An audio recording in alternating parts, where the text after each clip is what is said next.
आताची सर्वात मोठी बातमी, भाजपची पहिली यादी जाहीर। पहिल्या यादीमध्ये 99 उमेदवारांची नावे।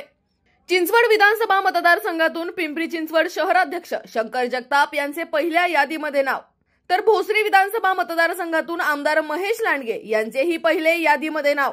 आताची सर्वात मोठी बातमी तुम्ही आपला आवाज न्यूज नेटवर्कच्या माध्यमातून पाहत आहात। भाजपने आपले 99 उमेदवारांची पहिली यादी जाहीर केली असून या यादीमध्ये राज्याचे उपमुख्यमंत्री देवेंद्र फडणवीस यांची नागपूर दक्षिण पश्चिम मधून उमेदवारी जाहीर करण्यात आली आहे।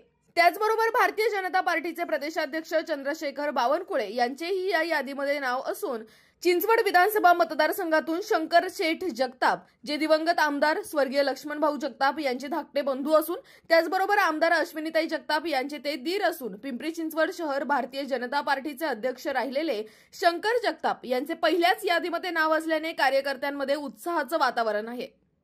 याचबरोबर भोसरी विधानसभा मतदारसंघातून 2 वेळा आमदार राहिलेले आमदार महेश दादा लांडगे यांची पहिल्याच यादीमध्ये नाव आल्याने कार्यकर्त्यांमध्ये उत्साहाचं वातावरण आहे।